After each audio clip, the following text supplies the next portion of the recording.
on Mr. Media, I'll reach back in time to honor the late great jazz pianist Sir George Shearing with an interview I conducted with him on October 14th, 1983. Stick around. Hey, did you know that you can listen to the latest Mr. Media on your phone with the Stitcher app? Stitcher is smart radio for your smartphone. Mr. Media is on demand and on the go with Stitcher. Download Stitcher for your phone today. Get the free download at Stitcher.com. That's STITCHER.com. So much media, so little time. Who keeps track of it all? That would be me. This is Bob Andelman, and this is a Mr. Media interview. You know, MrMedia.com, MRMedia.com. Stop by and check it out. There are more than 700 archived celebrity interviews for your listening pleasure. The show is brought to you today by thepartyauthority.us. Planning a wedding, mitzvah, or corporate event? For any and all occasions, call the Party Authority nationwide at 1-800-DIAL-DJs. That's 1-800-342-5357, where one call does it all. Mr. Media is recorded live from the new media capital of the world, St. Petersburg, Florida.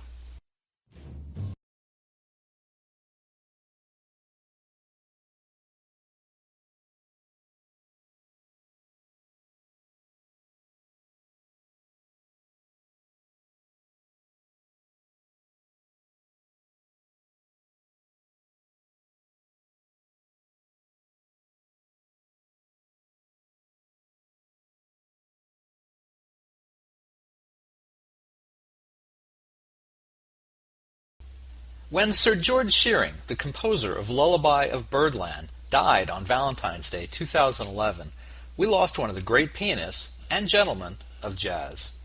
Born in London, in 1947 he came to the United States, where he was known far and wide for his work with singers Nancy Wilson, Peggy Lee, and Nat King Cole, as well as his many collaborations with Mel Torme. Later in his career, he was recognized for his concert appearances with Marion McPartlin and Billy Taylor, which introduced him to entirely new audiences. I had the great honor of interviewing Sir George for the St. Petersburg Times way back on October 14th, 1983. I knew he was a great pianist because I listened to his albums. I learned he was a great gentleman when he treated me with kid gloves as I awkwardly, and somewhat ignorantly, asked him questions for more than 30 minutes. As you listen to this nearly 30-year-old recording, please focus on George's answers and not to my questions. I was barely 18 months out of college and knew very little about jazz. But George was great. I had to keep reminding myself not just of all he accomplished in the music industry, but that he did it all without his sight. He was, for all intents and purposes, the pale British version of Ray Charles. Anyway, this interview is one of my all-time favorites, and I'm so glad it survived the years with just a little digital boost in spots. I hope you'll enjoy this Mr. Media Lost Tape featuring Sir George Shearing. Hello. Good afternoon. Can I speak to Mr. Shearing? Who's this? This is Bob Andelman.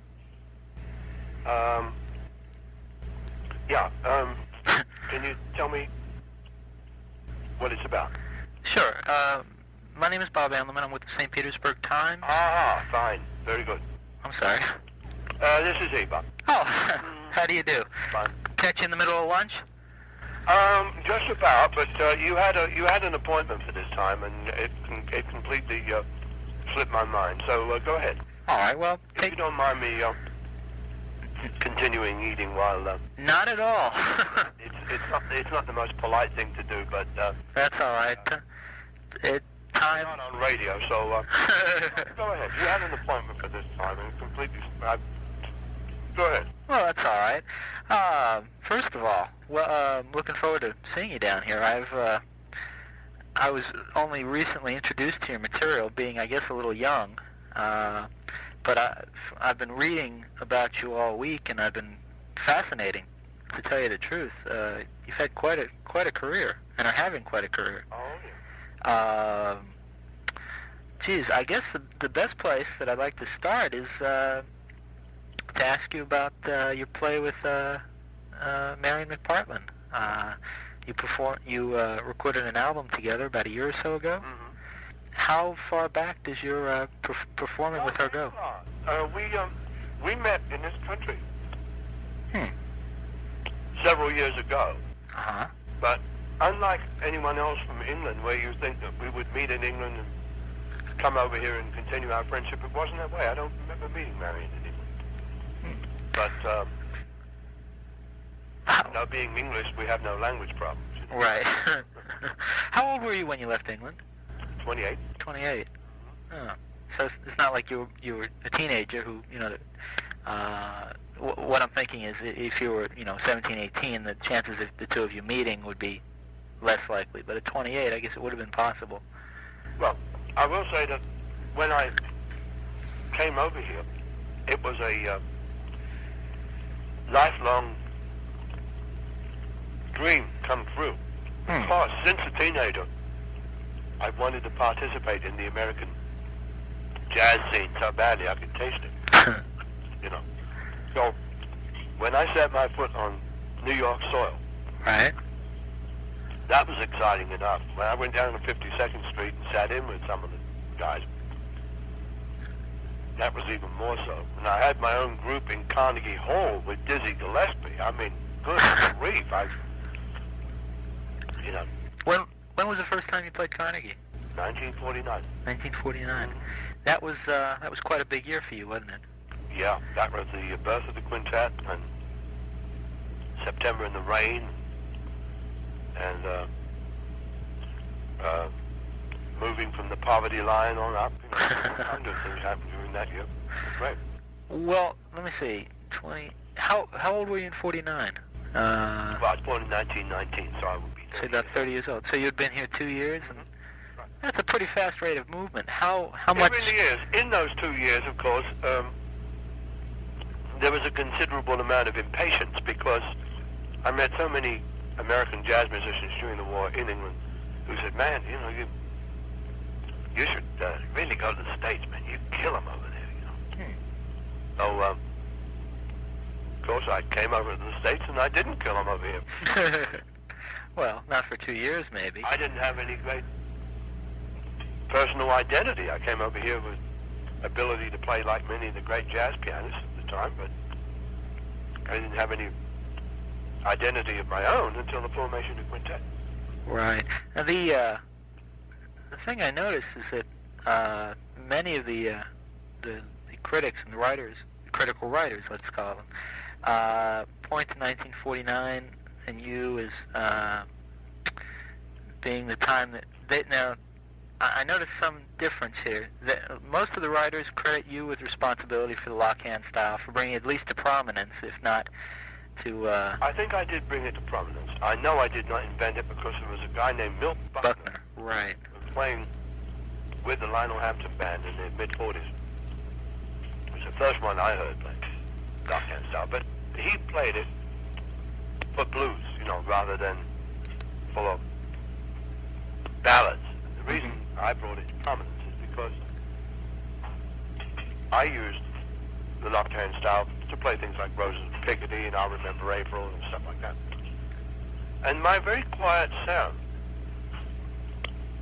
came at the end of a rather frantic bebop era. Uh-huh. And so I guess it was a welcome change. Is it...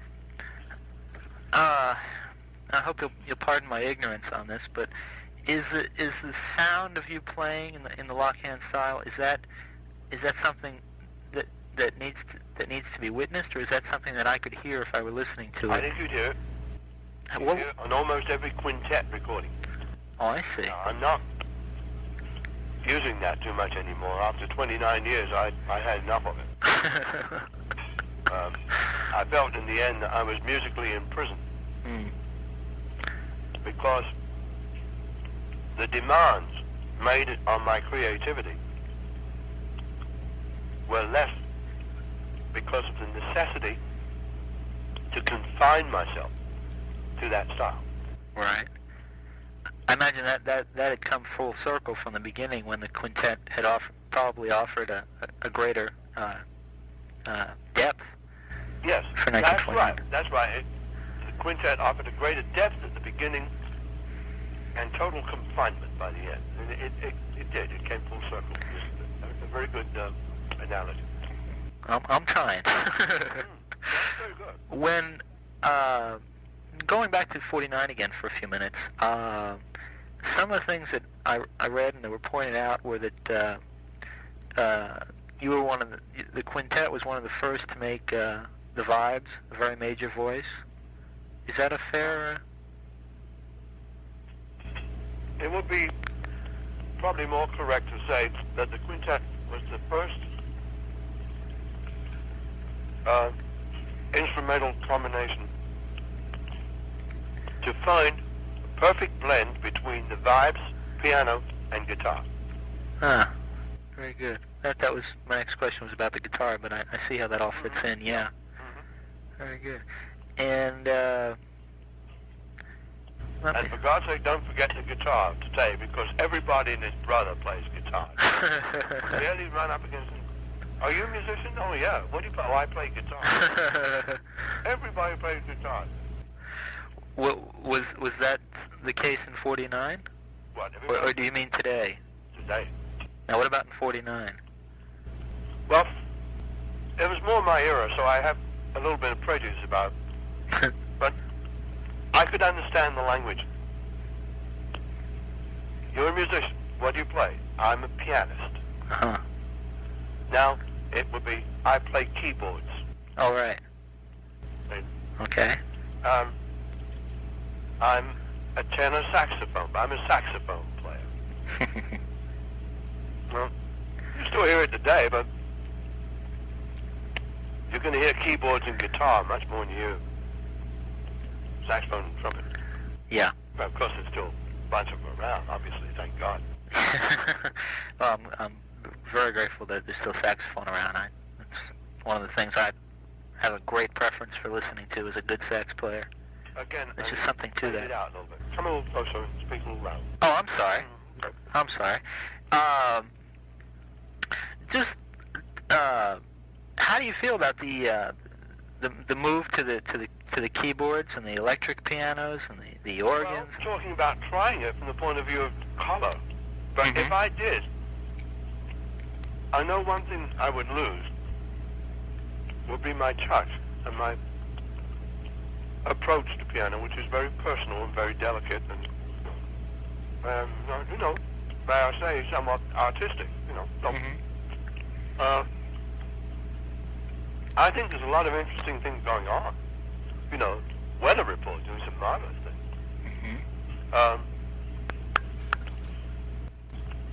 I've never really made any attempt to ride any bandwagon. I sit and listen with enjoyment to some of the things that are being done, and a great deal of it is trash, and some of it is music. If the present electronics are used sparingly and judiciously, then you can get some marvelous tone colors out of them. So you would... If they're just used for noise and volume. So This is my greatest criticism with music today. Okay. It is all too damn loud. You know, I wonder how many deaf people we will have in future generations because of the horrendous assault on the ears. It's a shame, you know. I guess it started because they play great big mammoth places of 17, 18, 50, 55, 75,000 people. It would seem that it would be necessary to.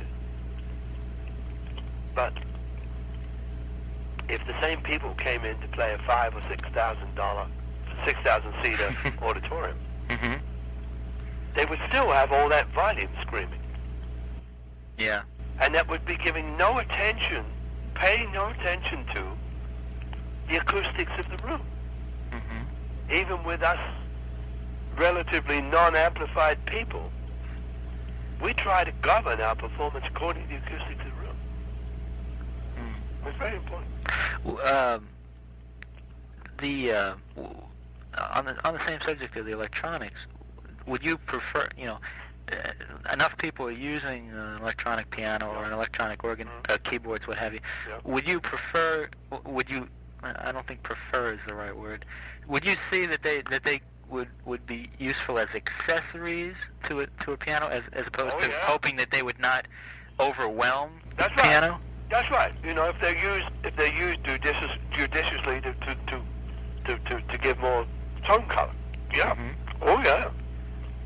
Nothing wrong with it at all. I'm very fond of it. So that's what I would kind of expected. I would one of the things I read was that you had modified the sound of the quintet a few years into the operation with you added the African-Cuban rhythms and some other things, and just tonal coloration and what have you, which you almost have to do, I guess, after playing a certain form or for a while.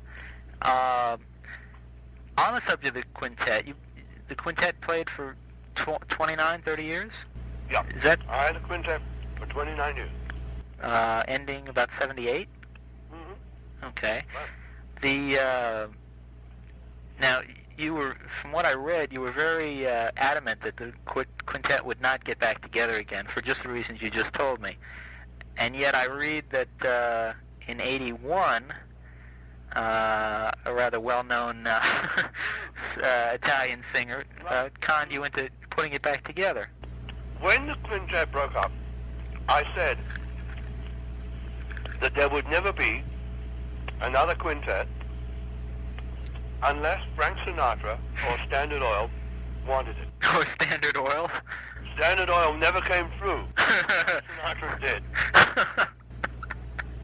How did it come about with Sinatra? Had you played with him before, or? No, he just asked me to play 2 weeks in Carnegie Hall with him. Oh my! And a week in Boston. And it was a wonderful experience. You know, I mean, the guy is still a miraculous performer. What can I tell you? Was the let me see if I don't have my notes right in front of me on that. Was that the quintet played before Sinatra or played behind Sinatra? You didn't play behind Sinatra, though. Right. Okay. Were the performing members of the quintet the same as they were when you had broken it off in '78? No. I didn't use any previous quintet member. Oh, I see. Purposely, because I didn't want anybody to say, gee, why didn't you use me? Why isn't... Then there's no hard feeling. Right. What do? I've had, I don't know, 7, 8, 10 vibraphone players, 3 or 4 bass players, you know, 3 or 4 drummers. You know, you can't do it. So the best thing to do is not to use anybody. Right. From previous quintet. That was a one-time thing. The quintet has not been back together since then. Is that right? That's right. Okay. From or maybe it was almost concurrent with Sinatra. You began working with Mel Torme, or was that after?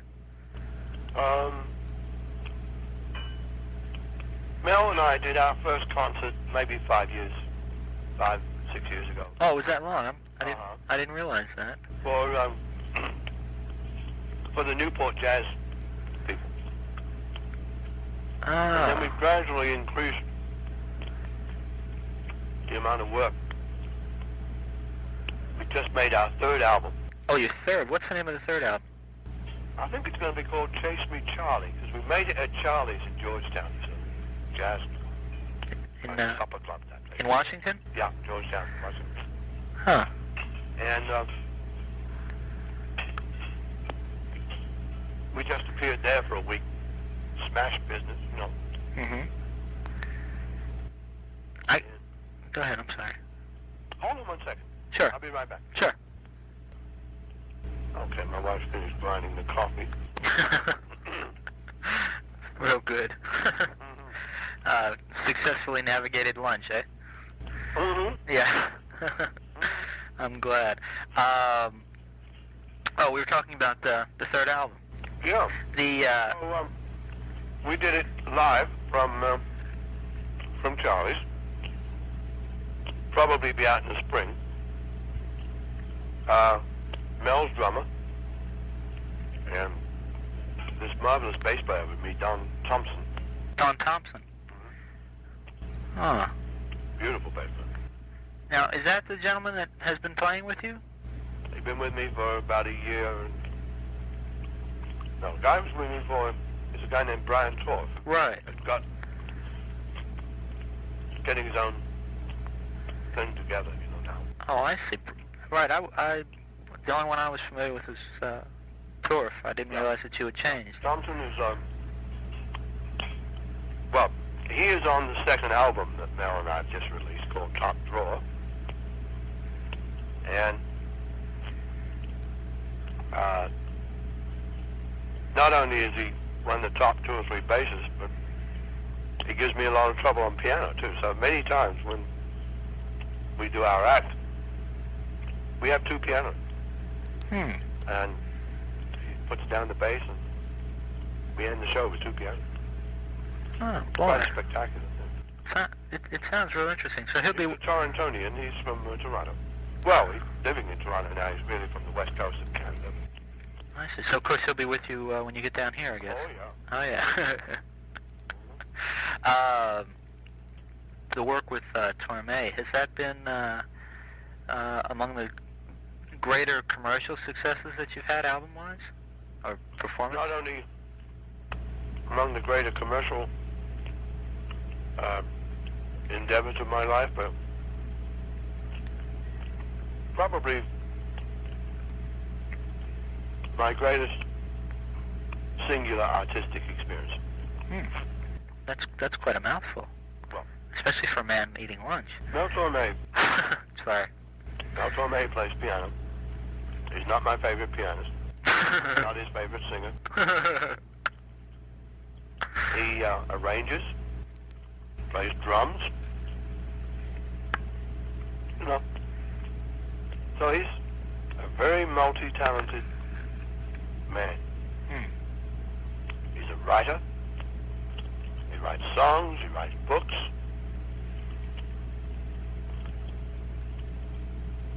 Multi-talented man. Is it, well, it must be rather pleasing to, after,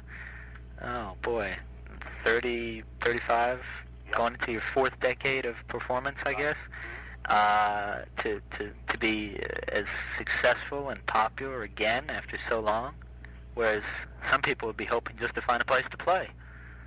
Yeah, I've always got much more work than I can handle. Always. I turn a lot of things down because I've just passed my 64th birthday. Oh, happy birthday. I think it's time to enjoy the home a little more. Oh, does that mean you're going to cut down a little bit? Yeah, just a little. My wife always laughs when I say that because she doesn't see that I am cutting down. She would like to see it.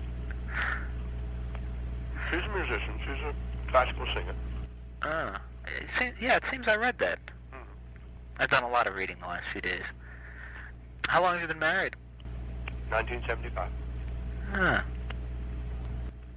She doesn't play bridge quite as well as I do. But then again, Mel Torme doesn't play piano as well as you do. That's right. Actually, let's go back and talk about Marion again, and talk a little bit about the show coming up. It seems at the moment the 3rd player with you is kind of up in the air, as we understand it. We were told in the last couple of days that Teddy Wilson is evidently fairly ill. The 3rd player is Billy Taylor. Oh, that's confirmed now. Oh, yeah. Uh-huh. Teddy's in hospital with bleeding ulcers. Ooh. Oh, I guess we're on the right track. I just went out to Toledo, Ohio, and did a date to cover for him. He had a date there. Oh.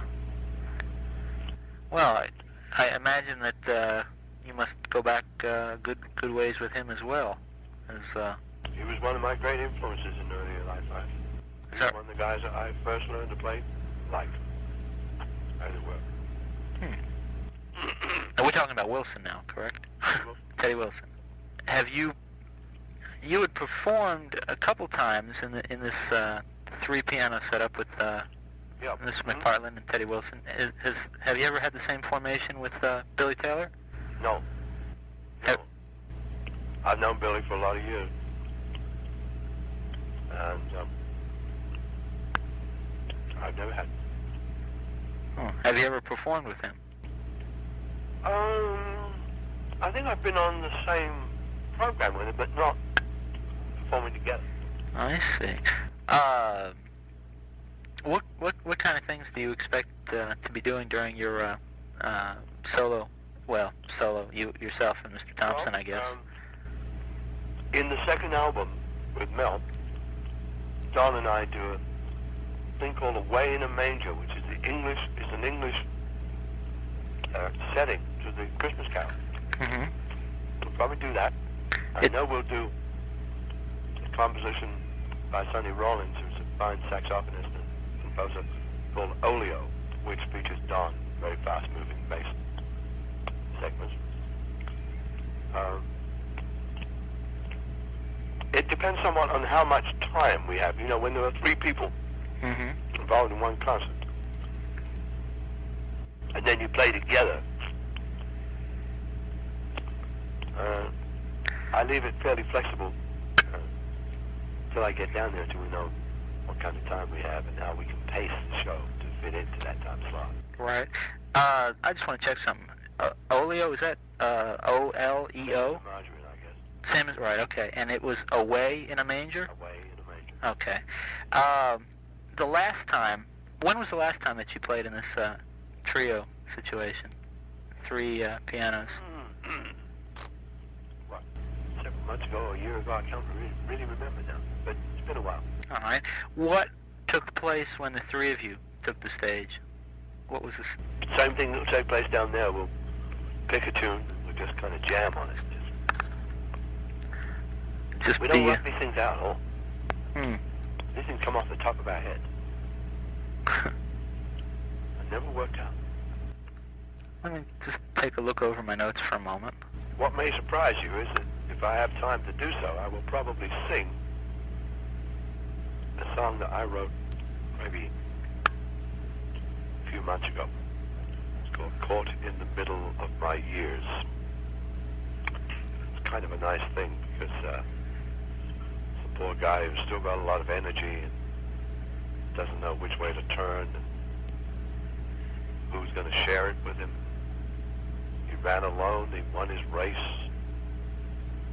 The world can see the rewards that he has for that, but what's a prize of any size when there's no one there to share it with him? Sounds kind of sad.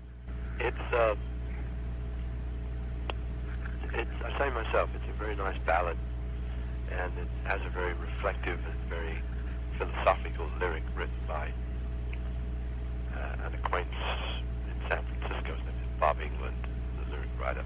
He's not known at all, lyric writer. Actually, the first song, in a way, that I'm bringing to the attention of anybody since I wrote Lullaby Birdland in 1952. You know, everybody tells me I'm a composer, and it's time for me to prove that I deserve that. So you have laid a little low as far as... Oh, yeah. Oh, sure. I'm a performer, you know, primarily. But there's no reason why I shouldn't get into the world of composition. Lullaby Birdland gave you, it was, as I understand, it was a rare bop success. It was a real commercial hit as far as bop goes. It was written as a theme song for a 6-hour-a-night disc jockey show, which Birdland sponsored. And I wrote it in 10 minutes. I always tell everybody that I wrote it in 10 minutes and 35 years in the business. Because you can't really toss a song off in 10 minutes unless you've got a huge knowledge of what you're doing and can draw on it. Partially, I guess, as a result of the success that that song got. Jazz musicians, a lot of them seem to have a problem with success. a jazz musician who's successful is suddenly either sold out or is too commercial or not pure? Or... You see, the jazz makes no pretense at necessarily being a show. I mean, jazz is a style of music, and you get some people who go up there and just say a minimum amount of words. It used to be worse than it is now. Well, we're going to play some How High the Moon. And so now they play How High the Moon for about 15 minutes. And then they'll be going to another song without saying anything in 10 minutes, you know. Very soon you've got 45 minutes gone by with a lack of communication with the audience and maybe 3 or 4 songs. I guess part of the reason for what success I have is I've always tried to pace myself, never play 2 or 3 ballads together, communicate with the audience, talk to them, crack some terrible corny jokes, and try to make a show out of it, you know. Otherwise you might just as well have a group of people in your living room just play for fun. Otherwise you might as well buy the record. I can relate to that. That's my as a paying customer, that's my attitude. If I'm not going to see something, you know, to a greater or lesser degree, there are always exceptions. Right, go home and listen to records. Yeah, if it's going to cost me $15, $20 to come out and see something, I'd kind of like to see something. For that $20, I could buy 2 or 3 of your records. That's right. And I could enjoy you from now until I'm not able to enjoy you anymore. That's right. Are you going to be at the concert? Yes, sir. Oh, well, come by and say hello. I will. What's your name again? I'm sorry, because Joan told me this. And that's all right. It's Bob Andelman. Andelman. Right. Yeah. Bob is good enough. Yeah. Right. I understand you also be, during the day that you're here, you'll be taping a television program. Yes, we will indeed. It's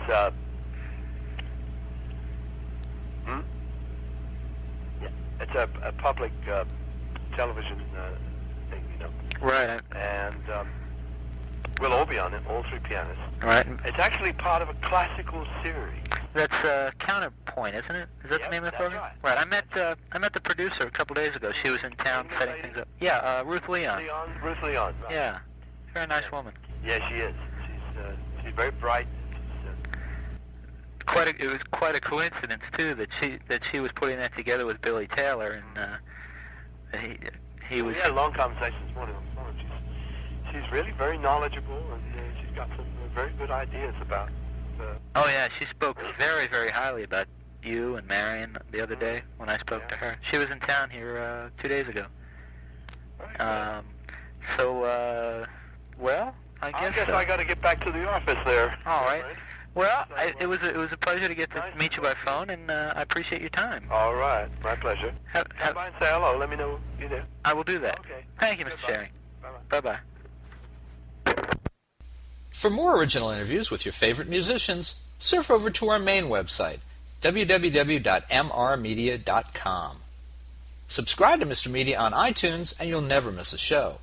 Just search Mr. Media Interviews from within iTunes and subscribe for free. You can also listen with a piece of string and a tin can in many locations. If you've got a comment on today's show or would like to advertise on Mr. Media, email me directly at bob@mrmedia.com. That's mrmedia.com. You can also follow me on Facebook or on Twitter, twitter.com/Andelman, or on Facebook, just search Mr. Media Interviews. Thanks for joining us today. I really appreciate you sharing a piece of your day with Mr. Media. Thanks for listening.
Hi, I'm Vanessa Williams. There's so many things kids have to be good at these days. It's hard to stop and think about how something like learning music can help them in the future. Music helps kids because it's a performing art, and children need to learn to perform well so they can succeed in society. Getting an 85% on a math test is pretty good, but hitting 85% of the right notes during a concert isn't good enough for most music students or their teachers. A special kind of practice and preparation goes into the discipline of performing music, and it helps kids develop habits that will allow them to perform better in all areas of their lives. A PSA brought to you by MENC, the National Association for Music Education, and the National Anthem Project, the campaign to restore America's voice through music education. March is Music in Our Schools Month.